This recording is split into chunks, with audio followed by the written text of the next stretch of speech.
Do, do, do, do, do, Do-do-do-do-do. do. Hi, and welcome back to Historic Scandals of History. with your hosts, Joshua Haberdash. And your co-host, Lauren Lionroar. Rah.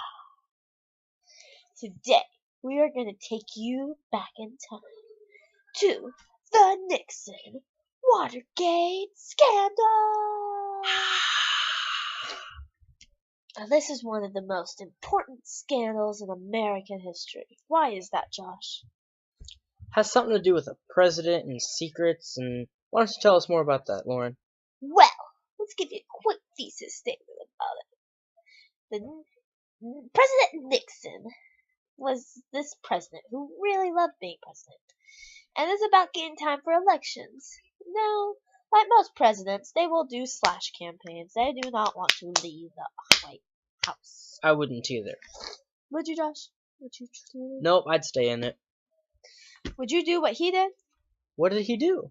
He created all these illegal tapping things. Some of the devices he used were he put microphones in chapstick, and he wiretapped some people's phones. No way, that's crazy. This was all at the Democratic Convention. It got pretty nasty. How nasty. How bad did it get? Oh, it got pretty bad. Like, this trial went on for a couple years. Years? Let me give you a quick overview of the trials.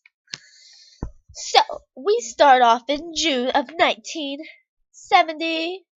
2. Whoa! 5 men linked to Nixon's re-election campaign are arrested for breaking into the National Democratic Committee headquarters. That's not, yeah, you know they're on Santa's naughty list. Oh yeah, that's mean. In April of 73, Nixon denies knowledge of this break-in. Like, no. What? Were you the one who started this break-in, Nixon? I'm sure he said no, because, it was getting close to re-election time. He's like, no, I don't want anything bad happening to me. I want to stay in office. Well, totes. In May of that same year, the Senate begins hearings. Like, I don't know if I believe you. And as this goes on, you see, it goes all the way up to the Supreme Court. The Supreme Court? How big is the Supreme Court?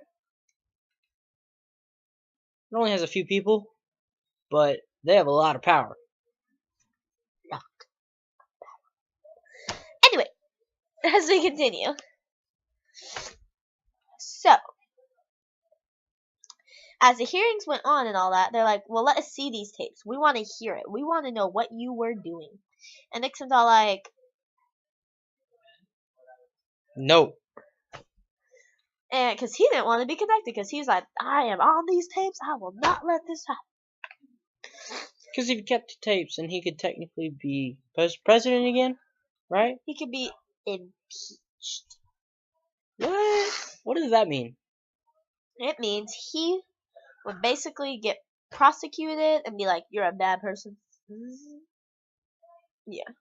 You tapped phones and wires and everything. You kicked out of office, right? Pretty much. Now, as we continue, we see eventually he does turn in some of the tapes.